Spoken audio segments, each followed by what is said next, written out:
ఆయన పేరు చెప్తే సారా తయారు చేసే వాళ్ల గుండెల్లో రైళ్లు పరిగెత్తుతాయి. మద్యం కల్తీ బెల్ట్ షాపుల నిర్వాహకులకి ఆయన సింహస్వప్నం.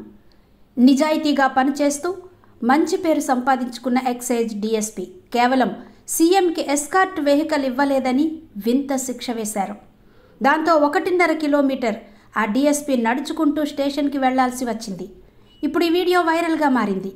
తమిళనాడులోని మైలాదురై జిల్లా excise and prohibition DSP Sundaresan గురించి ఆ రాష్ట్రంలో ఎవరిని అడిగినా చెప్తారు. ఆయన అంత పాపులర్. సారా అక్రమ మద్యం కేసులో సుమారు 1200 మందిపై కేసులు నమోదు చేసి వారిలో 750 మందిని జైలుకు తరలించిన ఘనత ఆయనది. జిల్లాలో 23 టాస్మాక్ బార్లకు సీలు వేశారు. 2 రోజుల కిందట మైలాడుతురై జిల్లాకు సీఎం రావడంతో ఎస్కార్ట్కు వాహనం అవసరమై సుందరేశన్ను అడగడంతో ఆయన నిరాకరించారు. దాంతో టాస్మాక్ దుకాణాలకు సీలు వేశారనే కారణం చూపి ఉన్నతాధికారులు సుందరేశన్ వాహనాన్ని జిల్లా పోలీసులు స్వాధీనం చేసుకున్నారు. దాంతో ఆయన నడిచి వెళ్లాల్సి వస్తోంది.